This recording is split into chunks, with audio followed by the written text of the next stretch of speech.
Bonjour tout le monde. Est-ce que vous allez bien? On est bien dans la présence du Seigneur. En tout cas, moi je suis toujours super bien quand je suis avec mes frères et mes sœurs et qu'on loue Dieu. Je le dirai à chaque fois, qu'il est doux et agréable pour des frères de demeurer ensemble. Quand on est tous ensemble comme ça, il y a une joie dans mon cœur.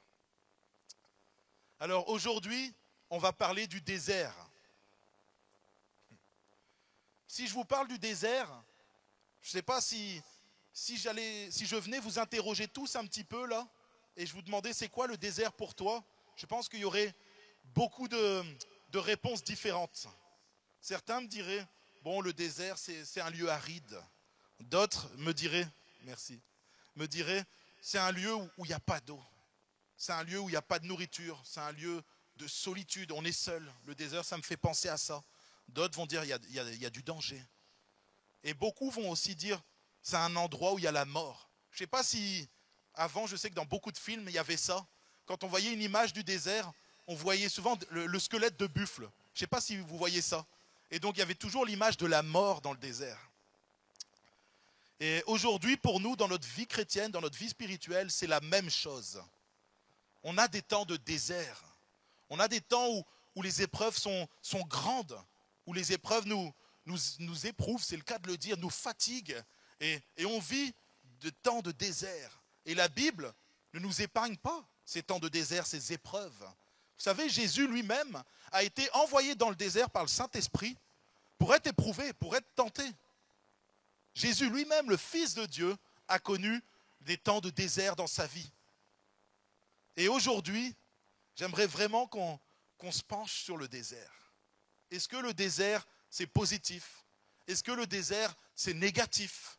Comment est-ce que je perçois le temps de désert dans ma vie?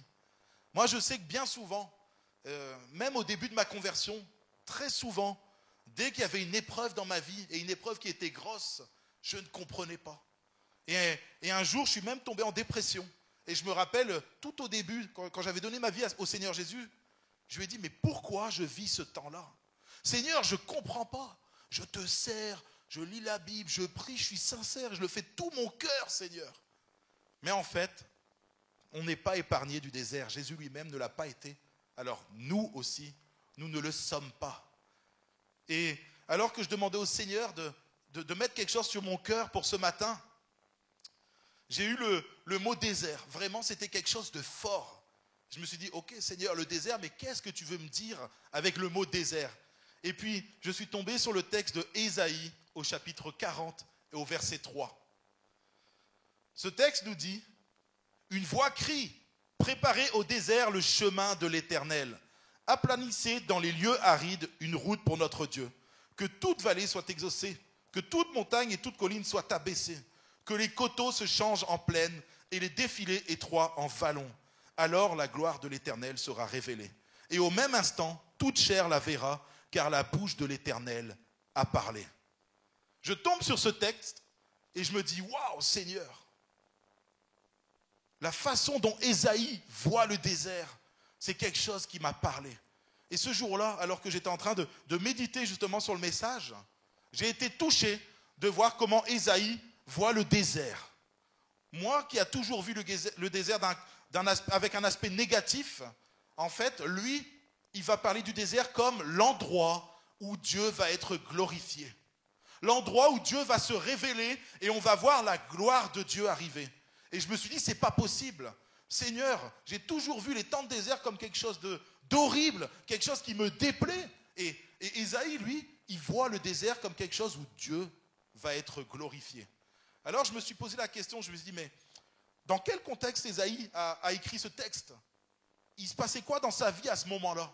Et en fait, je me suis plongé dans la parole de Dieu et la parole me disait, en fait, c'était pendant le temps où l'empire babylonien est venu et il a assiégé Israël. Et ce qu'ils ont fait, ils ont pris le peuple d'Israël, une grosse partie du peuple, et ils les ont disséminés dans tout l'empire babylonien. En fait, c'était une des techniques que l'empire de Babylone avait pour pouvoir, on va dire, briser les gens dans leur culture, dans leur identité. En fait, ils ont pris, je ne sais pas si vous vous rappelez de l'histoire de Daniel et ses 3 amis dans la Bible. il prend Daniel et ses 3 amis et il les amène à l'opposé de chez eux, très loin de chez eux, et puis ils veulent leur inculquer de nouvelles choses. Oui, tu vas oublier ta culture, tu vas oublier ton Dieu, tu vas tout oublier. Et par contre, tu vas être baigné dans la culture babylonienne. Et en fait, c'est ce que l'empire de Babylone faisait. Il prenait les gens, il les mettait ailleurs afin qu'ils puissent être soumis et dociles à Babylone. Et là, Ésaïe, alors que ça fait plus de 50 ans que le peuple d'Israël a été déporté de son pays ailleurs, Ésaïe écrit ce texte. Je me suis dit, d'accord Seigneur, qu'est-ce que ça veut dire dans leur situation à eux? Et en fait, Ésaïe est en train de prophétiser la délivrance du peuple d'Israël de la main de Babylone. Et à ce moment-là, il leur disait, votre rôle à vous, c'est d'aplanir le sentier. C'est de faire en sorte que quand Dieu va passer dans ce temps de désert, quand Dieu va passer dans ce désert, il puisse être glorifié aux yeux de tous.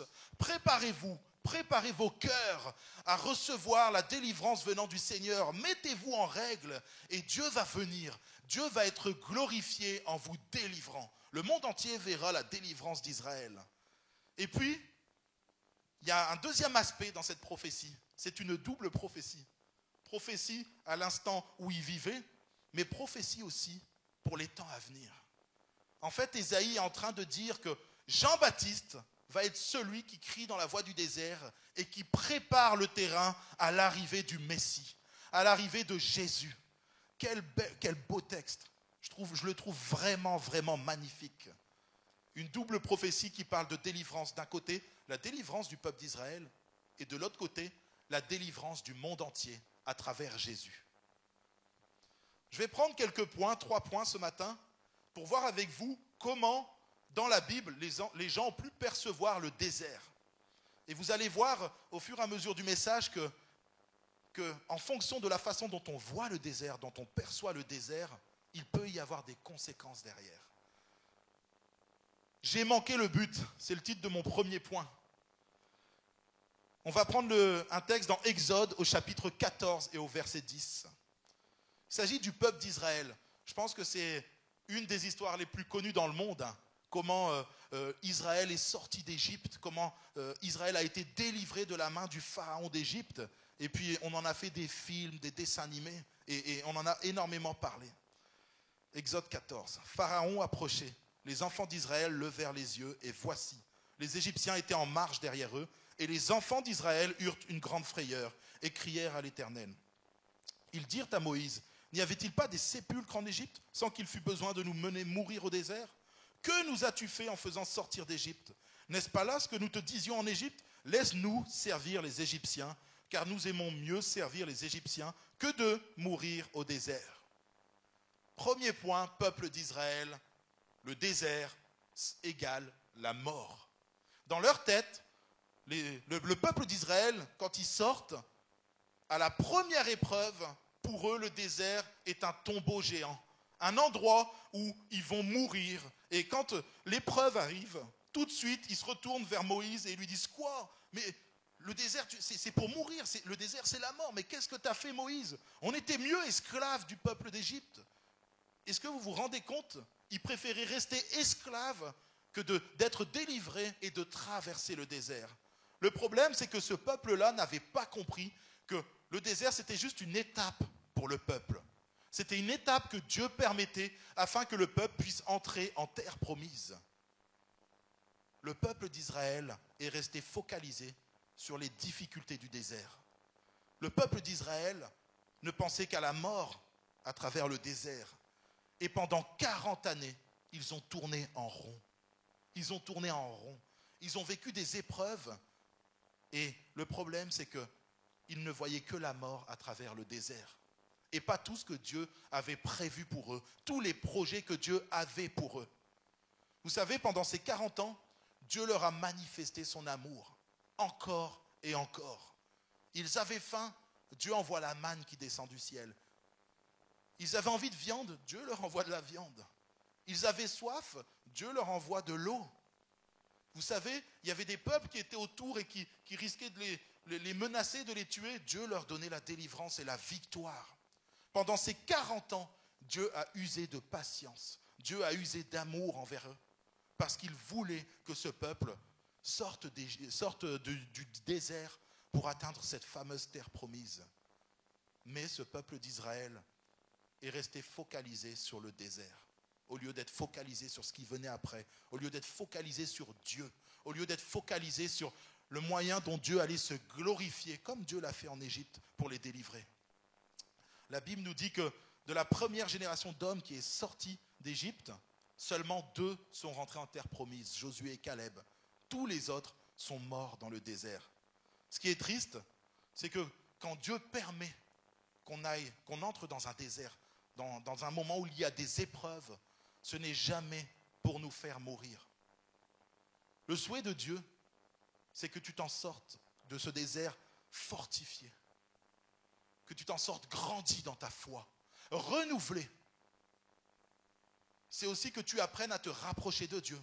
Parfois, Dieu permet des temps de silence, vous savez, pour qu'on puisse le rencontrer. Parce que dans tous les bruits de la vie, dans tout ce que la vie nous apporte, on est toujours avec la tête remplie de choses, la télé, les trucs, les infos, le travail, il y a toujours du monde, les enfants. Et en fait, Dieu parfois permet qu'on ait des temps de désert pour se retrouver face à face avec lui. Pour qu'à nouveau, on apprenne à réécouter sa voix. Le désert, ce n'est pas quelque chose de négatif. Mais quand on le voit seulement de cette façon-là, alors comme le peuple d'Israël, on risque de mourir dans ce désert-là. Mon deuxième point, il s'agit de Élie. Le point, c'est « Seigneur, relève-moi ». On va parler d'Élie, un prophète que j'ai vraiment aimé. Je me rappelle quand j'ai donné ma vie au Seigneur Jésus. J'aimais cette histoire d'Élie, j'aimais ce prophète. Et je me disais, Seigneur, j'aimerais être comme le prophète Élie. Aller là-bas, il y a des miracles, les gens. Oh Seigneur, je veux te servir comme Élie. Et j'étais fan d'Élie. Je vous assure, l'Ancien Testament, ça me passionnait. Et l'histoire d'Élie, c'était quelque chose pour moi d'exceptionnel. Quand j'ai commencé à me plonger un peu plus loin dans l'histoire d'Élie, je suis revenu sur ce que j'avais demandé au Seigneur. Seigneur, je ne veux pas sa vie. Sa vie, elle est, excusez-moi le terme, elle est assez horrible quand même. Le gars, il est là, le prophète, il est là, et puis il fait venir une sécheresse sur tout un pays. Les gens le détestent. Il est celui par qui la sécheresse est arrivée. Alors les gens, quand ils pensent à Élie, ils pensent à mince, il n'y a plus d'eau qui tombe sur le pays, c'est de sa faute. Il a le roi Akab, le plus mauvais roi dont la Bible parle qu'il y a eu en Israël, et sa femme, la plus mauvaise reine qu'il y a eu en Israël, qui sont à sa poursuite, ils veulent le tuer. Élie, il va de lieu en lieu, de désert en désert, et pendant plusieurs années, il va errer. C'est pas une vie enviable, hein. Je vous assure, moi qui voulais, quand j'ai lu ça, j'ai dit, en fait, Seigneur, je le laisse à d'autres prophètes, hein, s'ils veulent. Et puis, j'ai avancé comme ça, et puis dans l'histoire d'Élie, on se rend compte que c'était une vie de désert. Il vivait des temps de désert vraiment difficiles, mais il tenait bon dans ce désert. Il avançait, Élie. Il était intègre. Il aimait Dieu. Il faisait la volonté de Dieu. Et un jour, alors que Dieu lui donne la victoire, je ne sais pas si vous connaissez cette histoire, il est face à des faux prophètes, et puis le feu doit descendre du ciel. Et là, Élie prie, le feu descend du ciel. Et là, la victoire, Dieu est glorifié. Tout le peuple se rend compte qu'ils ont pris une mauvaise voie. Alors Élie, il est content. Et là, il va se passer quelque chose. On va le lire dans 1 Roi au chapitre 19. Akab rapporta à Jézabel tout ce qu'il avait fait, tout ce qu'avait fait Élie et comment il avait tué par l'épée tous les prophètes. Jézabel envoya un messager à Élie pour lui dire « Que les dieux me traitent dans toute leur rigueur si demain, à cette heure, je ne fais de ta vie ce que tu as fait de la vie de chacun. » Élie, voyant cela, se leva et s'en alla pour sauver sa vie. Il arriva à Beersheba, qui appartient à Juda, et il y laissa son serviteur. Pour lui, il alla dans le désert où, après une journée de marche, il s'assit sous un genêt et demanda la mort en disant « C'est assez. Maintenant, Éternel, prends mon âme, car je ne suis pas meilleur que mes pères. » Il se coucha et s'endormit sous un genêt. Là, on voit que Élie, grande victoire. Dieu est glorifié devant tout le peuple. Et là, il reçoit un messager qui lui dit « Toi, tu vas mourir. » Élie s'effondre. Je pense qu'à ce moment-là, Élie se disait « C'est bon, je suis au bout du tunnel. Mon temps de désert est fini. Dieu a donné la victoire, Dieu a été glorifié et tout le peuple a accepté que Dieu était le véritable Dieu. Et à ce moment-là, il reçoit un coup de massue. Ce messager qui vient, qui lui dit, maintenant tu vas mourir. Si demain tu es encore en vie, c'est fini pour toi, là on va te poursuivre. Élie s'effondre. Et qu'est-ce qu'il fait? Élie s'enfuit dans le désert. Élie s'enfuit dans le désert. Et dans le désert, il y fait quoi? Il demande au Seigneur de mourir. Dans la tête d'Élie, le désert représente la mort.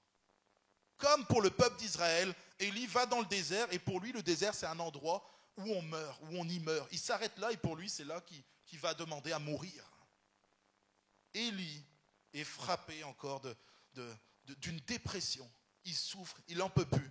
Toutes ces années de souffrance, tous ces temps où il a erré de lieu en lieu, Élie se dit c'est fini et en fait non, il y a encore quelque chose. Grande déception. Élie s'arrête dans le désert, demande la mort. Vous savez, tout comme pour le peuple d'Israël, où Dieu a béni, a usé de patience et d'amour, Élie va recevoir le même amour de la part de Dieu. Dieu aurait pu dire, c'est quoi ce serviteur? Il est là, il m'abandonne. Là, il y a encore une épreuve, il n'est pas intègre. Non, Dieu, c'est pas comme ça qu'il regarde ses enfants. Toujours des yeux pleins d'amour. Il voit Élie qui est là, fatigué, qui est au bout du rouleau. Il va amener des anges et il va dire à ces anges, allez lui préparer un gâteau. Vous imaginez la tête d'Élie? Il se réveille, il voit, il y a un gâteau. Des anges qui prennent soin de lui. Ça, c'est l'amour de Dieu. Ça, c'est l'amour de notre Dieu. Je ne sais pas si tu es dans une situation difficile. Je ne connais pas ta vie. Je ne sais pas par quoi tu peux passer. Je ne connais pas tes déserts, tes temps de désert, tes épreuves. Mais sache que tout au long de tes épreuves, Dieu est là. Et Dieu te révèle son amour. Dieu est là, il veut te montrer son amour. Lève la tête. Lève la tête et relève-toi. Et tu verras que ton Dieu est là. Ton Dieu est là et ton Dieu veut t'aider à avancer et à reprendre la route. Vous voyez, alors que Dieu a commencé à prendre soin d'Élie dans ce temps de désert-là, Élie va se relever, fortifié par l'amour de Dieu, fortifié parce que Dieu dans ce désert est là et prend soin de lui. Alors, Élie va reprendre la route et il va pouvoir rendre gloire à Dieu. Et Élie reprend la route, il va aller, la Bible nous dit que par la suite, il va aller oindre Élisée. Et Élisée va prendre la relève. Et Élie, alors qu'il a vécu un temps de désert où il a baissé les bras, la Bible nous dit qu'Élie va être enlevé au ciel dans un char de feu. Parce que Élie s'est relevé. Il a décidé d'aller jusqu'au bout malgré la difficulté des épreuves. Dieu va bénir Élie au-delà de tout ce qu'on peut imaginer. Vous savez, il n'est pas mort, Élie. Il a été enlevé dans un char de feu, il est allé au ciel directement. Moi, ça m'arrangerait de ne pas mourir. Je ne sais pas pour vous, mais aller dans un char de feu, c'est pas mal. Le troisième point que je voulais voir avec vous, on a parlé au début, il s'agit de Jean-Baptiste, celui de la prophétie d'Ésaïe. Ça se trouve dans Matthieu au chapitre 3 et au verset 1. En ce temps-là parut Jean-Baptiste, prêchant dans le désert de Judée. Il disait, repentez-vous car le royaume des cieux est proche. Jean est celui qui avait été annoncé par Ésaïe, le prophète, lorsqu'il disait, c'est ici la voix de celui qui crie dans le désert. Préparez le chemin du Seigneur, aplanissez ses sentiers.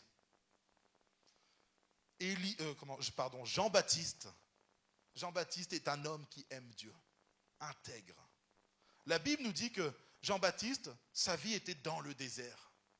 Et différemment des autres points qu'on a vus, Jean-Baptiste est resté focalisé sur Dieu, sur sa mission. Et plutôt que de regarder aux difficultés du désert, aux conditions difficiles qu'il y a dans le désert, Jean-Baptiste avait la tête levée au ciel. Son seul but, c'était que Dieu soit glorifié. Son seul but, c'était d'annoncer la venue du Messie, la venue de Jésus-Christ. Et alors qu'il était dans des situations bien difficiles, il avait le roi Agrippa autour de lui qui ne l'aimait pas trop et qui a d'ailleurs fini par le tuer plus tard. Il continuait à prêcher la vérité, à prêcher la repentance, à prêcher le royaume des cieux qui allait arriver. Il annonçait le Messie. Vous savez, dans son cœur, les choses étaient claires pour Jean-Baptiste. Dans sa tête, c'était très clair. Il avait décidé de renoncer à toutes les choses de ce monde. Toutes les choses qui pouvaient le faire chavirer. À tel point qu'il était habillé avec une tenue en poil de chameau. Je sais que ce n'est pas à la mode forcément aujourd'hui, mais lui, c'est ce qu'il avait choisi, de vivre simplement. Il mangeait des sauterelles. C'était vraiment une vie difficile pour lui, hein. Mais il ne regardait pas à sa vie. Il ne regardait pas à sa condition. Il regardait à Jésus-Christ. Peu importe l'épreuve par laquelle il passait, Jean-Baptiste avait toujours la tête fixée vers Jésus-Christ. Jean-Baptiste savait que sa mission, c'était de glorifier Dieu malgré le temps d'épreuve. Je vais vous donner un petit témoignage d'une femme, c'était ma tante, il y a plusieurs années en arrière. Elle devait avoir, je crois, 52 ans de mémoire. Et elle a été frappée d'un cancer généralisé. Et donc, c'est allé très vite. Elle est partie à l'hôpital. Et puis, il disait qu'il lui restait très peu de temps à vivre, quoi. Et puis, elle souffrait dans son corps, dans sa santé. Quel temps de désert. Parfois dans sa chambre d'hôpital, toute seule. Et puis, moi, quand j'ai été la visiter, j'étais vraiment surpris. Alors qu'elle attendait son heure, elle attendait que la mort arrive, elle glorifiait Dieu. Et à tel point que quand les aides-soignantes et les infirmières rentraient dans sa chambre, elle leur parlait constamment de Jésus et de tout ce que Jésus avait fait dans sa vie. Et un jour, je vais la visiter à l'hôpital, et puis là, je ne sais pas si c'est une aide-soignante ou une infirmière qui m'arrête, qui me dit « Oh, quand on sort de cette chambre-là, on se sent renouvelé. Cette femme, elle est extraordinaire parce qu'elle est en train de souffrir, mais c'est elle qui nous fait du bien. » Elle était en train de mourir, elle parlait de Jésus, elle exhortait les aides-soignantes et les infirmières. Les personnes qui rentraient dans sa chambre entendaient parler de Jésus et elle leur demandait si ils voulaient qu'elle prie pour eux. Et certains ont accepté. Vous imaginez, elle était en train de mourir. C'était vraiment difficile. Et cette femme exceptionnelle avait la tête haute en direction de Jésus. Quelle femme formidable. Vous savez, alors que elle est restée à peu près 1 mois et demi, 2 mois à l'hôpital et elle est décédée après, alors qu'elle était en train de mourir dans cette chambre d'hôpital, qu'elle ne pouvait pas sortir, elle a appris quelque chose de difficile, quelque chose d'horrible. Mon cousin venait de décéder. Comme si son temps d'épreuve n'était pas assez difficile à ma tante. Son fils qui meurt. Elle est entre la vie et la mort. Mon cousin était musulman et 1 mois avant sa mort, il a donné sa vie à Jésus-Christ. Et puis, quand ma tante l'a su, on lui a annoncé ça à l'hôpital. Vous savez, j'ai été vraiment, vraiment émerveillé de voir sa réaction. Franchement, j'étais surpris. Je vous assure que je ne sais pas si j'aurais pu réagir comme ça. Mais en tout cas, ça a été un exemple pour moi. Elle a dit, mon fils est parti rejoindre son Créateur, son Sauveur. Et elle a glorifié Dieu de ce que son fils était au ciel et avait pu accepter Jésus. Et elle a dit, maintenant, je peux m'en aller en paix. Et elle est morte juste après, quelque temps après. Cette histoire m'a vraiment touché, parce que c'est la famille, vous savez, c'est douloureux. Mon cousin et moi, on était comme les 2 doigts de la main dans notre jeunesse. On a fait tous nos campings, nos colos ensemble. On a fait aussi tous nos bêtises ensemble. Mais on faisait énormément de choses ensemble. On était très proches et quand il est parti, j'étais triste, mais j'étais rassuré. Rassuré parce qu'il était parti rejoindre Jésus-Christ.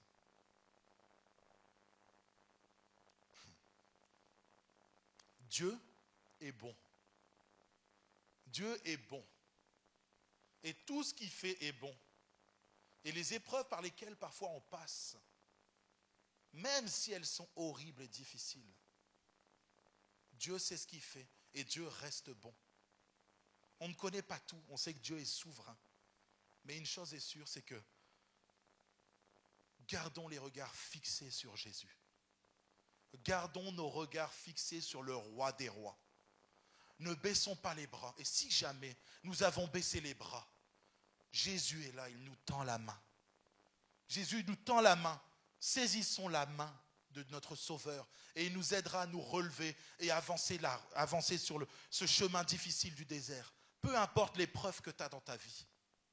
Peu importe la douleur qu'il y a dans ton cœur. Peu importe la maladie qu'il y a dans ton corps. Peu importe ce que tu vis. Jésus est le roi des rois et il veut t'aider à traverser cette épreuve difficile. Plonge-toi dans ses bras d'amour. Vous savez, Jésus est mort sur la croix pour effacer nos péchés. Il a donné sa vie. Il était saint. Il était sans défaut, sans péché. Et sans aucune hésitation, il s'est donné pour que nous puissions être sauvés. Alors tu sais, quand tu passes des épreuves difficiles dans ta vie, quand tu vis des choses, des horreurs, parfois c'est des horreurs qu'on vit.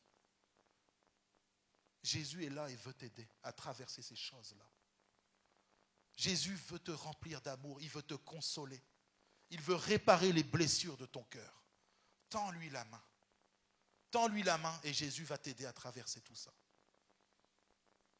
Il y a un texte qui nous dit, dans 2 Corinthiens au chapitre 6 au verset 18, « Je serai pour vous un père, et vous serez pour moi des fils et des filles, dit le Seigneur Tout-Puissant. »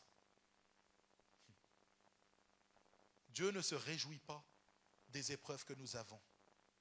Il n'est pas heureux de voir ses enfants qui souffrent et qui vivent des choses horribles.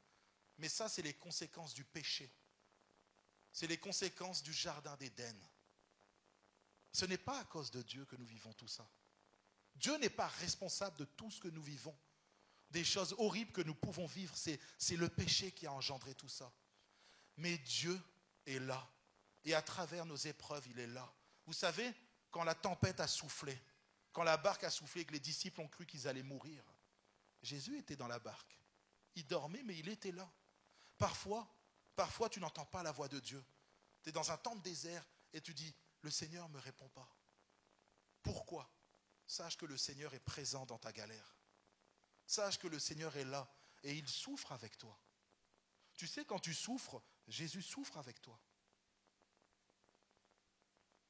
Jésus pleure parfois pour ses enfants. Quand tu te détournes de ta voie, Jésus pleure. Dieu pleure.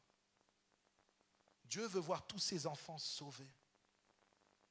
Dieu veut voir tout le monde, toute la terre sauvée. Dieu voudrait que tout le monde soit dans la joie, tout le monde soit dans le bonheur. Mais le péché a détruit tout ça. Par contre, si tu acceptes Jésus comme sauveur et maître dans ta vie, il te donnera une joie inestimable, une joie que tu ne peux trouver qu'en lui et qui ne dépend pas des conditions de ta vie, qui ne dépend pas des choses qui t'arrivent dans ta vie, mais qui dépend de ton Dieu. Dieu est parfait, il est amour. Et cet amour, il veut te le transmettre ce matin.